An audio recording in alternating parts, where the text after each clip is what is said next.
Hola amigos, ¿qué tal? ¿Cómo están? Bienvenidos a una nueva entrevista en nuestro canal de Omnisciencia. En esta oportunidad los quiero invitar para que tomemos el pulso del tema COVID de esta semana, de estos días, porque vamos a hablar con William Acevedo. Él es bioquímico, es un virólogo clínico, es especialista en biología molecular, de hecho, y es el referente en el área COVID del Hospital Lucio Córdoba. Es decir, dirige este importante laboratorio infeccioso que se encuentra en el Hospital Lucio Córdoba, por si usted no sabía. Así que su opinión nos interesa bastante en Omnisciencia, desde el punto de vista humano, como desde el punto de vista del diagnóstico clínico, de su parte profesional. Así es que vamos con él y no olviden suscribirse y la campanita. ¿Ya? Ok, nos vemos. Bueno chicos, gracias por seguir con nosotros. Estamos con William Acevedo. Es un conocido profesional de la plaza, como ya lo dije en la presentación, y es un gusto para nosotros que estés para nosotros que estés acá, William. ¿Qué tal? ¿Cómo estás? Muy bien, Fabián, buenas tardes. Así que un placer poder conversar este tema que está muy en boga en este minuto con ustedes. Sí, totalmente. Lo dije en la presentación, pero lo quiero recalcar. Aquí tenemos al virólogo que está encargado del el centro de referencia del Lucio Córdoba, del Hospital Lucio Córdoba, en el tema COVID. Bueno, dentro de muchas otras cosas que hacen ahí en ese laboratorio, pero lo que nos interesa es el COVID. Entonces, quiero recalcar que William ha estado en la primera línea en el área diagnóstica, porque en general en televisión y en los medios grandes nos nombran a las primeras líneas de la parte de médica que están al lado del paciente, pero es muy importante el laboratorio. Entonces, por eso para mí también es importante tu opinión sobre lo que está pasando. Y antes de ir quizás a lo más técnico, yo quiero eh, preguntarte como persona, porque tú eres un tipo súper pro y súper inteligente, súper sensible también. Entonces, vivencialmente, esto ya llevamos un año, un poquito más de un año, desde que en Sí. marzo comenzaron los casos en Santiago. ¿Cómo fue el Ujú. cambio en el laboratorio en cuanto a trabajo y cómo ha ido evolucionando también el ánimo de los colegas, ya, de los que te acompañan? Sí. Mira, yo creo que básicamente la historia de este siglo, yo creo que se va a marcar entre lo que era la era pre-COVID y Ujú, la era post-COVID. ujú, Esto va a marcar la historia reciente de la humanidad, porque nos hizo cambiar y nos colocó el mundo de cabeza. sí, claro. Eh, Han habido muchos cambios, ha habido una presión tremenda, tanto en lo profesional como también en lo humano. Ujú, Y lo hemos vivido y lo hemos sufrido hasta el día de hoy. En primer lugar, quiero destacar que esta patología en particular, la de COVID-19, está basada en el diagnóstico por laboratorio. ujú, O sea, a claro. diferencia, digamos, de lo que podemos nosotros describir en otras patologías, en donde tú tienes un cuadro clínico absolutamente claro, en donde el diagnóstico clínico, el diagnóstico médico es fundamental, Ujú, básicamente tú sabes que el COVID, su base diagnóstica es el laboratorio. sí, claro. O sea, frente a los síntomas que son bastante generales, Ujú, aun cuando existen algunos síntomas en las personas que son, digamos, muy característicos de la ujú, infección por COVID, pero en una etapa inicial, incluso en los pacientes asintomáticos, el diagnóstico se hace por laboratorio. Por lo tanto, gravitante el manejo y la opinión del laboratorio en este caso y en particular para esta patología, ujú, porque además las estrategias para poder controlarlo, para poder encasillarlo, ujú, manejarlo, están todas dadas desde el punto de vista del laboratorio, desde el diagnóstico del laboratorio. ujú, La estrategia de TTA, que es la de testeo, trazabilidad ujú, y aislamiento, está basada en el laboratorio, por lo tanto, la presión que nosotros hemos tenido desde un inicio ha sido enorme, enorme. ujú, Yo recuerdo, digamos, nuestras jornadas de trabajo en nuestro laboratorio eran bastante normales, eran, digamos, si bien es cierto, cubríamos la semana completa, pero teníamos un desempeño más bien diurno ujú, y el turno de noche se quedaba para algunas excepciones, algunas urgencias. Sin ujú, embargo, desde el 16 de marzo del año pasado tenemos un turno que no ha parado, estamos trabajando las 24 horas del día, los 7 días de la semana. Y al principio partimos abarcando 5 de los 6 servicios de salud de la región metropolitana, más 2 regiones, que era Iquique y Magallanes, con unas positividades que llegaron hasta el 56%. Por lo tanto, esto para nosotros ha sido dramático. Como te digo, un esfuerzo tremendo, ha exigido un tremendo esfuerzo en lo profesional y en lo humano. Ha sido terrible, digamos, ha sido desgastante. Yo creo que entre el 60 y el 80% de el equipo con el que nosotros hemos estado trabajando todo este año ha tenido efectos secundarios, ya sea en lo familiar y también en lo personal. Yo particularmente estoy con antidepresivos hace 5 meses para poder funcionar día a día y es por las crisis de pánico que hemos tenido. Si bien es cierto también el hecho de pertenecer a un laboratorio, de ser un laboratorio de especialidad dentro de un hospital de especialidad como el Hospital de Enfermedades Infecciosas, también nos permite no solo estar encerrados en el laboratorio, sino que a través de la visita médica de todos los días hemos estado cerca de los pacientes. Por lo tanto, sabemos perfectamente el impacto que ha tenido el diagnóstico y cómo se lo ha sufrido la gente.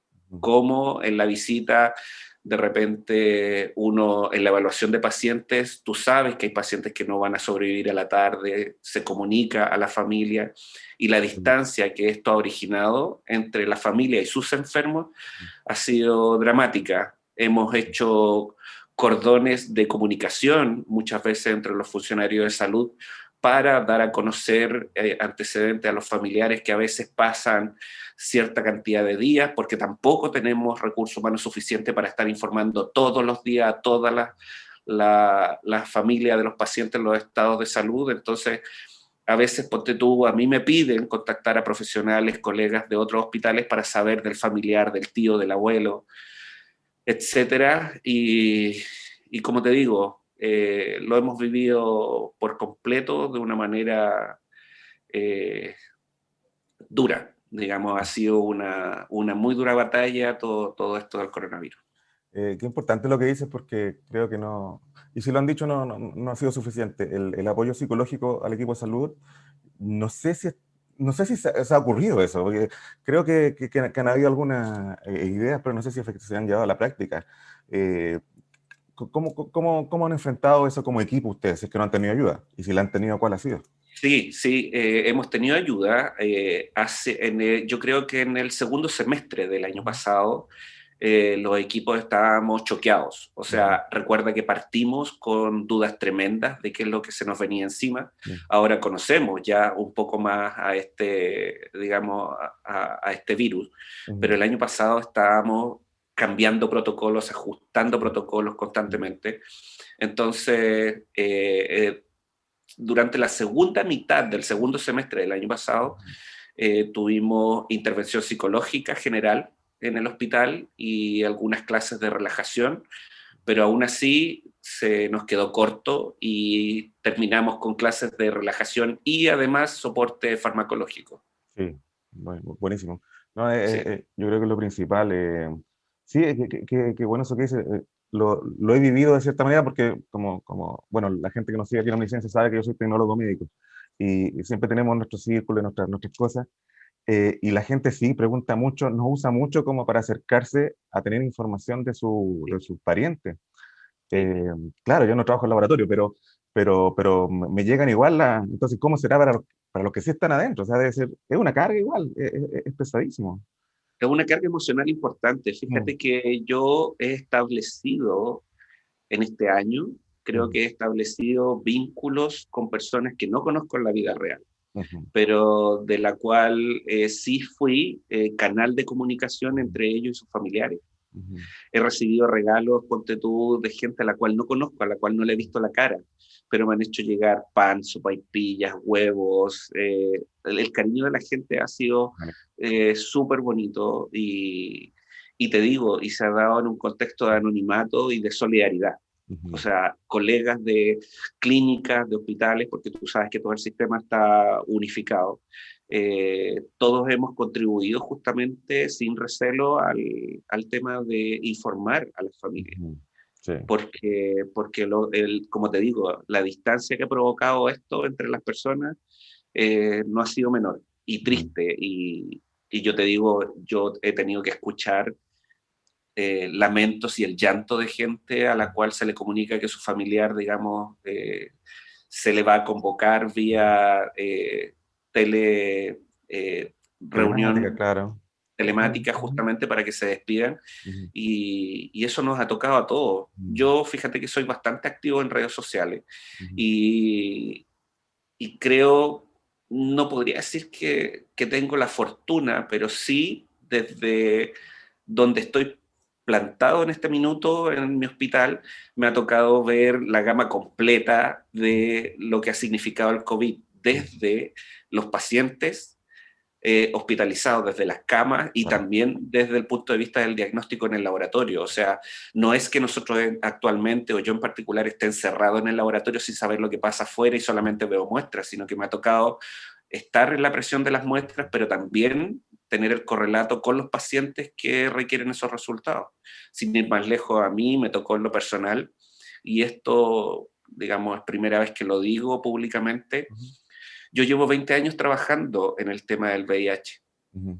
De hecho, estoy a cargo de la Red Nacional de Monitoreo de VIH de los Claro. pacientes ya diagnosticados. Y fíjate que hace 20 años atrás yo partí justamente haciendo ELISAs para VIH y Ujú. entregando el resultado a los pacientes. Ujú. Y en 20 años efectivamente vi la evolución y entregar un resultado ahora no es lo mismo que hace 20 Ujú. años atrás. No, claro. Pero fíjate que en este minuto entregar un resultado de COVID a una persona, tú ves la misma respuesta y la misma expresión de terror en la cara frente a la persona porque no sabe cómo va a evolucionar.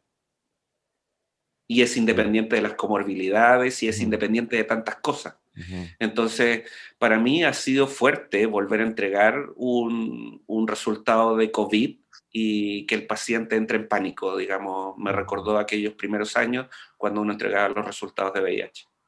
No, terrible, terrible. Y claro, tocar hacer eso, me imagino, debe ser muy pesado. No, la carga psicológica es tremenda, porque uno empatiza inmediatamente, sobre todo con esta enfermedad que es tan general, es tan genérica, todavía, como tú bien dices, a veces las comorbilidades tampoco dicen mucho de la evolución, es decir, de verdad una caja de sorpresa, lamentablemente. Bueno, vamos un poquito a lo que ocurre hoy, Williams. La gente sabe que nosotros grabamos nuestras cápsulas, así que hoy es el 30 de abril. 7.199 casos el día de hoy. Estoy leyendo algunas de las cifras, 106 fallecidos, altísimo aún. Según la página del mensal, 9.35 positividad. Eh, yo había visto que era más, pero bueno, Nacional. sí, Nacional. En la nacional. metropolitana todavía estamos en el 12%. Estamos en dos dígitos, ¿cierto? Claro, claro. Alarmante. A ver, quiero convocar aquí al experto para que nos comente un poco cómo llegamos a esto. ¿Cómo llegamos? Yo sé que se preveía una segunda ola, que más o menos como el estudio epidemiológico nos indica que ocurren este tipo de cosas, pero ¿cómo no se pudo controlar de una manera mejor? ¿Qué hicimos mal en el fondo? ¿Cómo lo ves tú? Algo hicimos mal. Mira, voy a ser bien honesto, yo creo que todo se hizo mal, Ujú. ¿ya?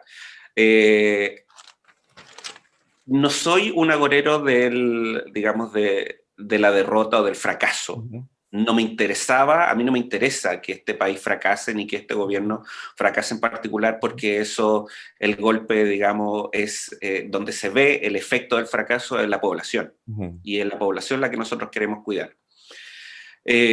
Justamente el año 2019, a mí me tocó justamente, yo fui a hacer una rotación a Japón, al Hospital de Medicina Global, para ver el contexto justamente de control de pandemias, Ujú. Claro. ¿ya? Fue, digamos, una cosa anecdótica, en el sentido de que nadie preveía lo que iba a ocurrir al año siguiente. Pues esto yo lo hice a mediados del año 2019. Ujú. Entonces, lo que tengo claro desde el punto de vista de los hechos que ocurrieron, cómo ocurrieron y de la manera en que aquí en Chile en particular se ha manejado la pandemia, si no se hizo todo mal, al menos se hizo todo a medias. Claro. ¿Ya? Y eso, yo soy una persona sumamente crítica Ujú. de lo que se ha hecho acá en Chile. Es cierto que nuestras autoridades han dicho que, digamos, hace siglos que la humanidad no se veía enfrentada a una pandemia de este tipo, estamos claros. O sea, y creo que pocos países en el mundo pueden estar preparados, pero hay algunos que están en una posición más de privilegio que otros. Y Chile tenía la experiencia de lo que había ocurrido en Asia, en primer lugar, después lo que había ocurrido en Europa, y después veníamos nosotros.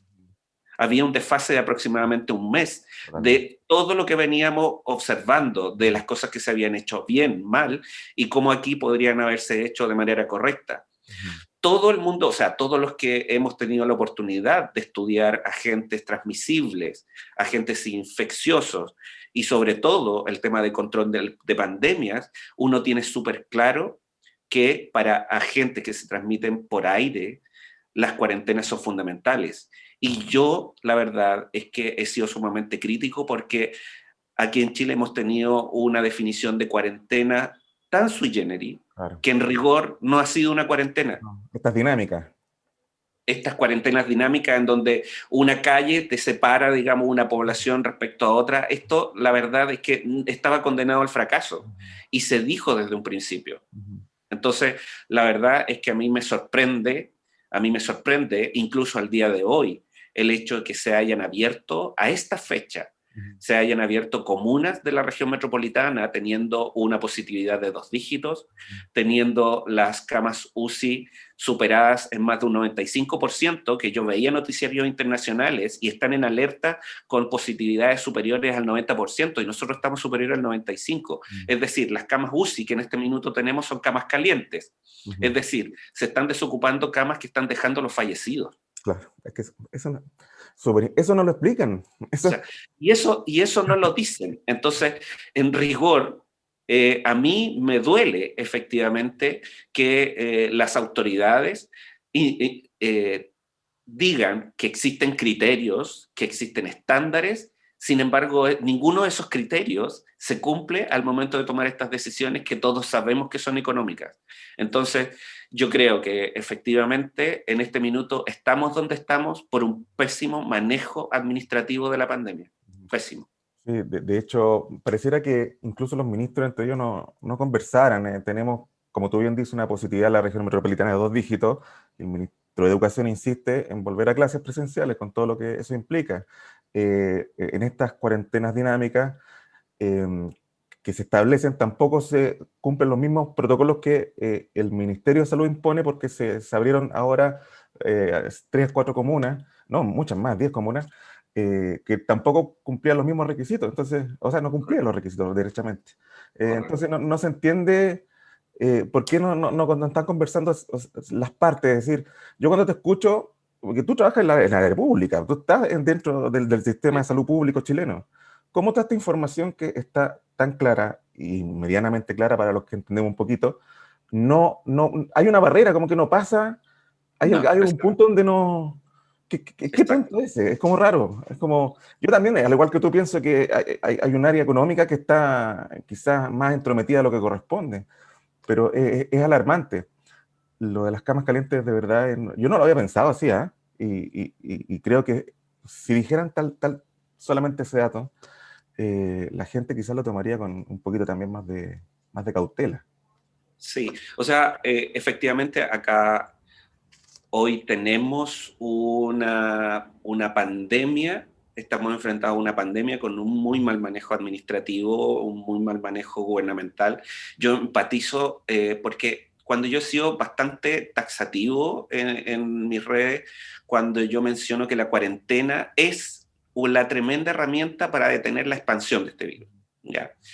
Y no solamente estoy pensando en la estrategia de Nueva Zelanda o en la de Australia, o sea, y sin ir más lejos, es como que estamos mirando tanto lo que ocurre en Europa que nos olvidamos muchas veces que, por ejemplo, lo que hicieron los asiáticos, en donde decimos, no, es que los asiáticos son mucho más ordenados, son mucho más obedientes, pero bueno, o sea, es que a los asiáticos tú les dices, se cierran todos, y ya sea o por la fuerza, digamos, del gobierno o por la propia disciplina, pero se quedan encerrados. Sí. Entonces, nosotros es como que si estuviéramos descubriendo la rueda todas las semanas, ¿ya? Entonces decimos, no, es que la idiosincrasia del chileno, no, yo creo que el chileno entiende, pero el chileno es capaz de entender cuando tú le entregas un discurso claro y cuando eres coherente con las medidas que estás implementando. Yo creo que nadie quiere morir, pero cuando la gente ya está cansada de que el gobierno te diga que tienes que hacerlo de una manera, pero ellos lo hacen de una manera distinta, la verdad es que no hay coherencia en el relato. Si aquí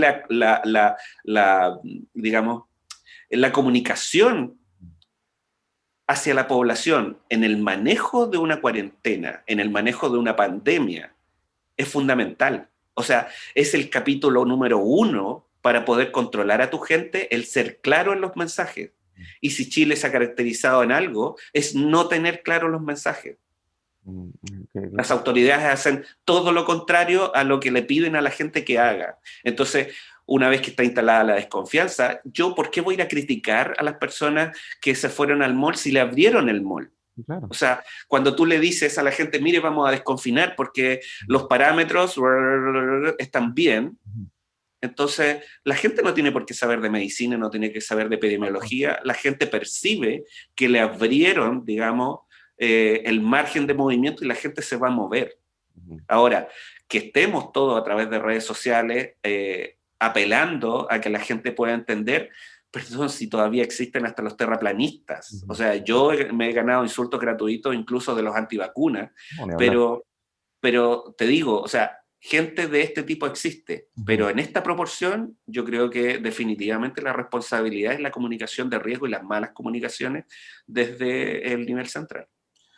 Yo creo que este tipo de comunicaciones hace que existan, bueno, existen siempre, como tú bien dices, pero hace que crezcan estas poblaciones antivacunas, conspiranoicas, que reman en un sentido contrario y nos ayudan mucho a que las personas sientan que de verdad hay un riesgo y a lo que se exponen. Estaba pensando, por ejemplo, en los permisos de vacaciones. Yo creo que en algún momento se va a estudiar, ya cuando esto pase, y tranquilamente, habría que ver qué responsabilidad tuvo todo el movimiento de vacaciones normales, porque aquí hubieron vacaciones normales, porque te sacaban los permisos y daba lo mismo, ¿sí? En lo que se empezó a vivir de nuevo en marzo. Quizá habríamos tenido la segunda ola igual, porque era previsible desde el punto de vista epidemiológico, pero habría sido más controlada, más suave. Creo que ese tipo de estudios deberían hacerse con el tiempo. Por ejemplo, ¿qué opinas, Williams, de que tengamos 2 listados de fallecidos? Yo no entiendo eso todavía. Sí, a ver, la verdad es que cuando, cuando uno observa esta realidad que se quiere instalar a la fuerza, ya, yo encuentro que la gente a estas alturas del partido tiene la película clara. O sea, parte de la mala comunicación es sentir que el gobierno te está mintiendo. Entonces, para los más críticos y para quienes estamos trabajando en el medio, es cierto, a uno le están diciendo todos los días la cantidad de nuevos contagiados, la cantidad de camas disponibles, pero uno ya sabe hacer el análisis. A lo mejor eso no lo sabe la gente de la calle, pero si tú le preguntas, ¿usted cree en los datos que le están informando? Lo más probable es que te digan que no, porque está instalado el tema de la, digamos, del dato manejado, que fue una de las razones justamente por las que hubo cambio del jefe cartera el año pasado, pero efectivamente nosotros sabemos que no son 29.000 ni 28.000, que son más de 34.000 en este minuto, entre 33 y 34.000 los muertos reales. Y es porque el manejo de todo esto, el tratar de mostrar una foto exitosa para la comunidad internacional, ha hecho que efectivamente la gente del gobierno, sobre todo, se convenza, se hable al ombligo y se convenza a sí mismo de que lo está haciendo bien. Entonces eso es patético.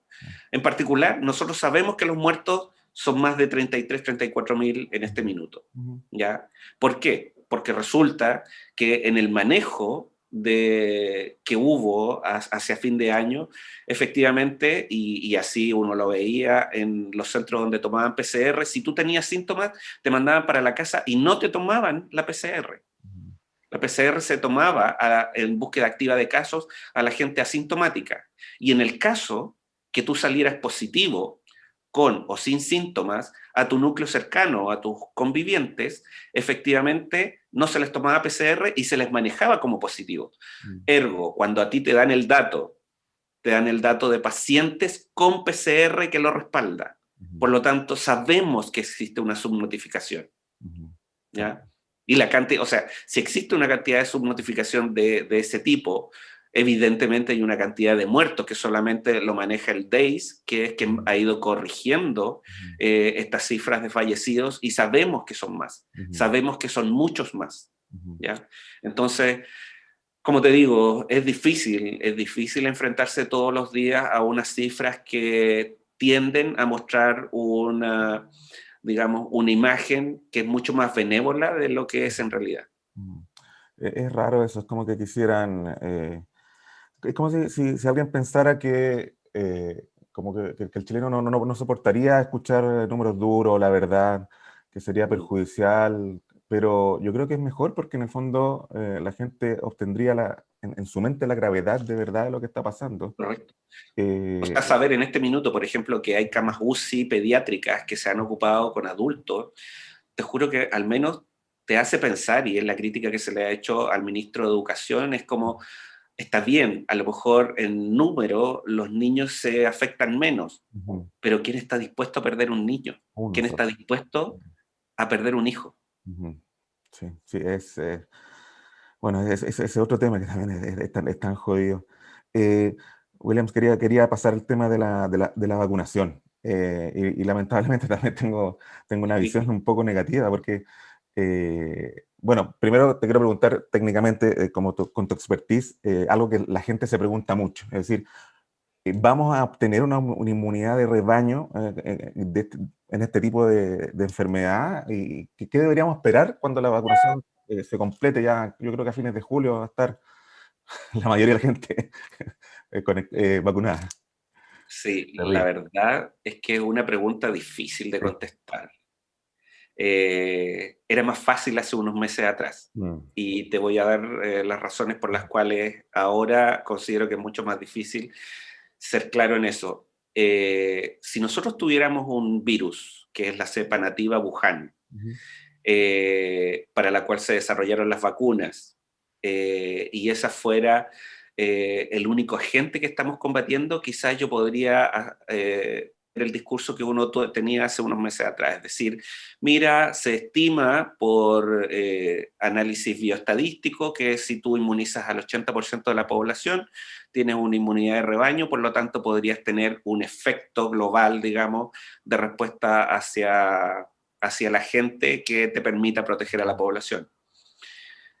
En este minuto, la aparición de variantes ujú, y la baja, y estas variantes han tenido dos efectos. Uno, que, digamos, son capaces de reinfectar a los pacientes y que además tienen una respuesta disminuida a la inmunidad que provocan las vacunas, a mí me hace dudar de que nosotros lleguemos a tener en el corto plazo una inmunidad de rebaño.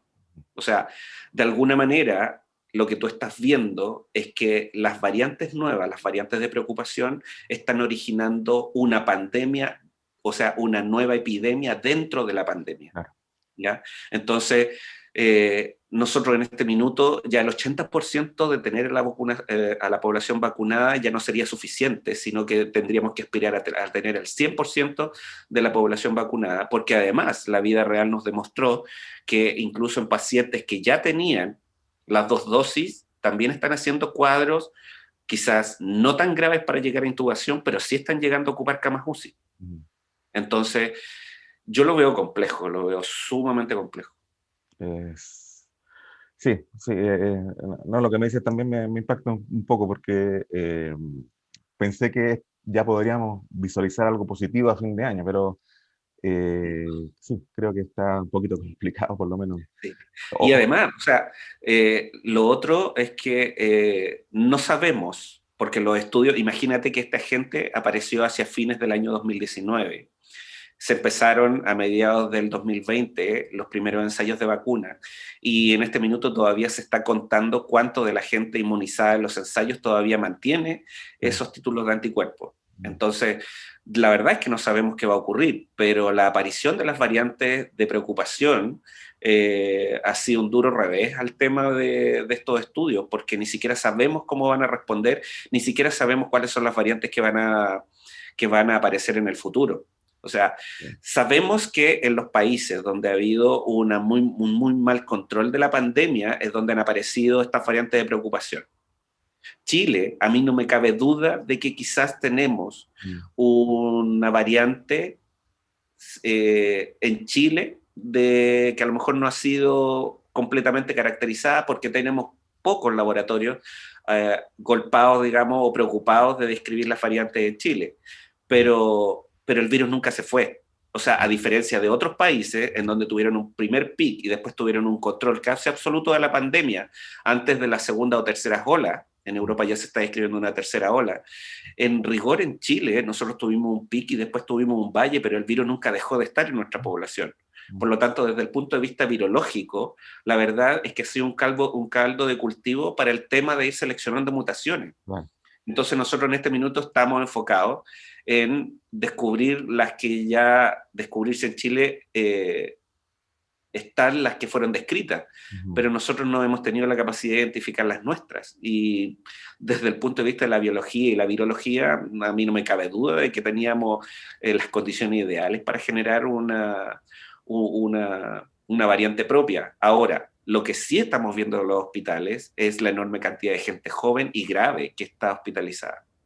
Mm. Entonces, eso te dice que ¿por qué no lo vimos el año anterior? ¿Fue porque la mayoría del virus afectó solamente a gente adulta? No, yo creo que había un desplazamiento justamente a la población joven de estas variantes que se han ido seleccionando. Mm. Es, lo estaba pensando, es súper necesario entonces que quizás el Ministerio de Ciencias impulse la pesquisa de todas las variantes nacionales. Es decir, Sí, hay que empezar a estudiar eso desde ya. sí, Eh, Estaba viendo que hoy día que el laboratorio Sinovac se va a instalar físicamente en Chile, obviamente va a ser una sucursal latinoamericana, para fabricar vacunas acá en Chile.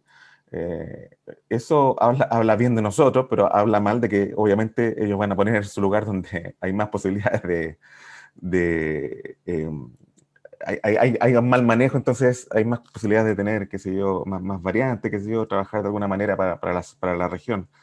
Eh, Hace un tiempo se hacían vacunas nacionales, es decir, en Chile. ¿Sería una sí, buena oportunidad hacer eso?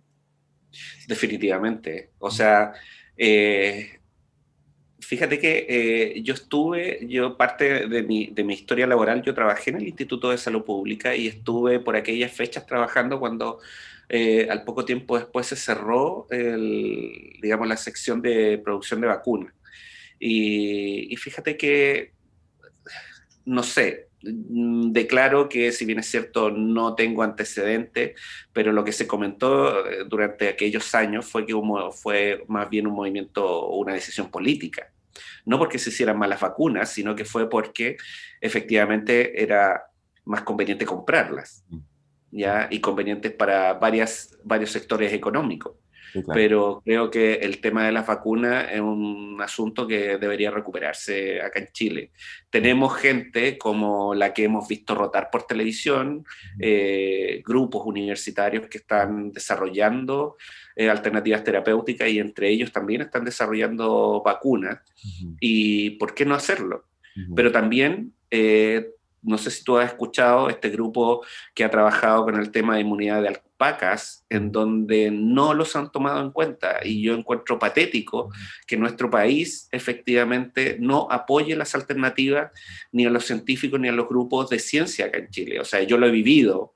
Si bien es cierto, a diferencia de otros colegas, me fui por el lado más clínico, pero pero sí, yo creo que en Chile hace falta una política clara de ayuda al desarrollo científico en el país. No, importante eso, sí, me gustaría hablar con esos chiquillos. Sobre todo porque si tuviéramos un laboratorio de vacunas, eso implícitamente nos hace tener un laboratorio de investigación también, ¿no? No es que produzca Correcto. solo vacunas, de investigación estaríamos preparados ya, quizás con variantes propias y no dependiendo de la economía, de la distribución gracias a la economía mundial. Y Eh, esto no va a parar, o sea, Fabián, yo creo que si hay algo que tenemos que tener súper claro es que enfermedades emergentes vamos a tener. mm, O sea, yo creo que este virus vino seguido de la alerta que tuvimos hace unos años atrás con el ébola, ujú, cuando unos pocos casos empezaron a producirse, digamos, en más de unos cuantos países y llegaron los primeros casos a Europa. Porque si eso no hubiese ocurrido, si no hubiese muerto una enfermera europea, no, claro. esto no, digamos, no hubiese repercutido a nivel mundial. Entonces, yo creo que la alerta tenemos que tenerla y vamos a tener que estar preparados para eso. O sea, tener sistemas de salud que vigilen justamente estas cosas cuando están apareciendo desde un principio. Sí. Bueno, en todo caso, lo de la vacunación ya está un poco medianamente claro, pero quiero pedir tu opinión. O sea, y hago la introducción. Pienso que fue de las pocas cosas que empezó muy bien, que nos garantizó prontamente una cantidad, pero algo pasó en el transcurso del tiempo que el chicle se fue estirando, Sí. y como que la calendarización se fue espaciando, fue muy específica, esta cuestión de extrafocalización que tiene este gobierno, eh, Sí. que ha hecho súper lento la bajada ya de la escala. Entonces, ¿cómo debiera haber sido este tema también? Mira, a ver, desde el punto de vista de las estrategias que ha tenido el gobierno para manejar la pandemia de COVID, han tenido éxito en dos aspectos únicamente. Ujú, La cantidad de PCRs que se hacen por cada 100.000 habitantes. ujú, A nosotros nos posicionó como país entre digamos, dentro de los países top en tener análisis de biología molecular, que era algo sumamente de nicho en la capacidad diagnóstica de nuestro país, lo posicionó, digamos, dentro de los países top. ujú, O sea, tener en este minuto en Chile una cantidad de más de 70.000 exámenes por día de PCR específicamente, ujú, la verdad es que fue, si hasta que llegaran las vacunas, era lo único de lo cual este país se podía enorgullecer y es lo que salía mostrando los datos y hasta el día de hoy nos siguen diciendo la cantidad de millones de PCR realizados. ujú, ¿Ya? Entonces, eso ha sido fue un primer aspecto. El segundo fue el tema de las vacunas. ujú, Yo era uno de los incrédulos que decía, mira, con la escoba que está a nivel mundial, yo creo que ah, Chile, cómo lo va a hacer para comprar tantas ujú, dosis? Supongo que eso estará dentro de los correos reservados, digamos, que se están claro, revisando por la justicia, pero como sea, esas vacunas están en Chile. ujú, ¿Ya? Ahora, el proceso de vacunación comenzó bien, ujú, efectivamente focalizado en quienes todos sabíamos que era la población más vulnerable, pero se ha producido un estancamiento ujú, en el tema de la vacunación no menor, ¿ya? Que eso obedezca a que efectivamente eh, los grupos etarios que se fue bajando, digamos, hacia gente más joven, que de repente uno diga, no, mira, esas personas no están interesadas en vacunarse. Yo te digo, pertenezco al grupo de los 40 y tantos ya. ujú, Si bien es cierto, yo me vacuné pues, justamente porque estábamos dentro de los grupos prioritarios, pero entre la gente de mi edad, todos están desesperados por vacunarse. ah, es verdad. ¿Ya? Entonces, ¿qué es lo que uno ve? Que en este minuto la dificultad es que se descansó tanto en la atención primaria, en que habían hecho una excelente pega con el tema del COVID, que ahora están absolutamente saturados con la campaña de invierno. Ujú, O sea, claro. es COVID e influenza. Influenza, sí, pues. Entonces, el tema es cómo tú le sigues sacando el jugo, Ujú, ¿ya? A alguien a quien no has apoyado históricamente. ujú, tal cual. Entonces, para mí, eh, digamos, efectivamente yo encuentro que aquí hay temas de capacidades, se quiere meter la basura debajo de la alfombra, porque cuando tú escuchas, digamos, hay ciertos gremios que dicen, mire, en realidad a mí no me ha llegado embarque de vacunas, y le echan la culpa siempre a alguien en la parte administrativa, no, es que no llegó el pedido, es que seguramente ustedes se equivocaron en contar, le echan la culpa a todo el mundo, pero nadie asume responsabilidades, sabiendo que lo que aquí se demostró es que cuando tú a la salud pública y a la atención primaria tú le entregas los insumos, esta cuestión anda perfecto. Sí. O sea, si en algún minuto nosotros competimos con Israel, que era el país más exitoso en el tema de vacunación, si estábamos compitiendo con ellos, el tema del primer lugar, el tema de inmunización a la población, ¿por qué ahora se frenó?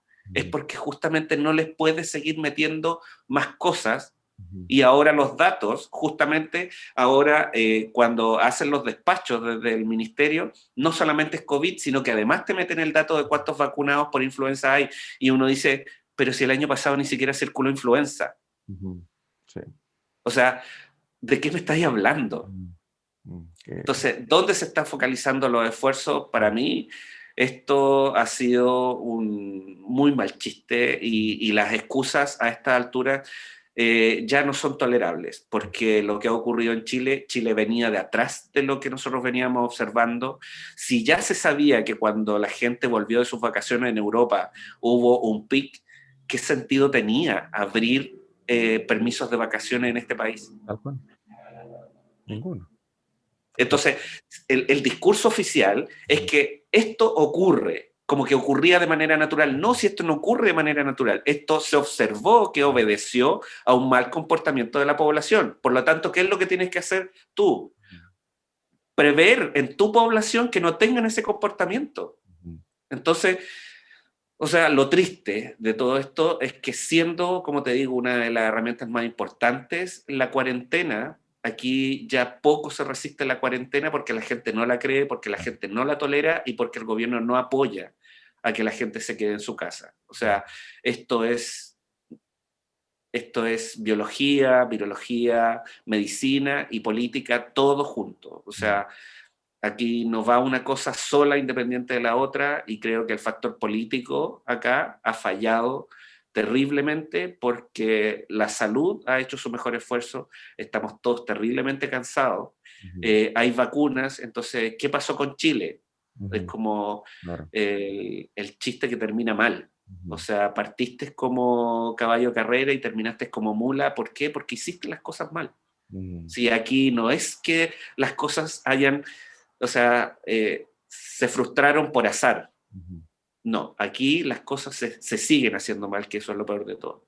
Qué terrible. Quería finalizar un poquito más optimista, y es quizás poder pensar que el próximo año ya pudiéramos empezar a ver un poco la luz y tener una vida un poquito más normal. A mí no me molestaría que la rutina de las mascarillas en la calle se mantuviera, eso es muy sano, incluso para la gente alérgica, pero el resto que ojalá se normalice. Es decir, yo siento y creo que ya el próximo año debería ser sí o sí, o por lo menos estar más controlada esta enfermedad, porque yo no creo que desaparezca el virus. ¿Cómo lo ves tú, Williams? Sí, yo tampoco creo que desaparezca. Yo creo que al final, con el tema de las variantes, lo más probable es que tengamos a posterior una vacunación compleja de influenza y coronavirus, lo más probable. Sí, claro que sí. Pero podríamos tener un poquito más de vida normal. Sí. William, te agradezco mucho el tiempo que te has dado para hablar con nosotros, y mediante lo mismo, y toda Omnisciencia le quiere mandar un saludo afectuoso a todos los que trabajan en el laboratorio del Hospital Lucio Córdoba a través tuyo, Muchas gracias. porque entendemos que están haciendo un gran trabajo, bueno, y asimismo todos los equipos de salud a nivel nacional. Pero ahora principalmente el Lucio Córdoba, porque siento que muy poco se habla de lo que ocurre allí. Y de todo lo maravilloso que hacen, aparte del COVID, que yo también lo conozco, así que eso es importante, y Sí, ojalá algún día podamos hablar de esas otras cosas. sí, perfecto, cuando gustes. Para mí un placer, y agradecer la invitación, Fabián. Súper. Muchas gracias, William. Que tengas buenas noches y descanse, por favor. Sí, ok. Muchas gracias. Chao, chao.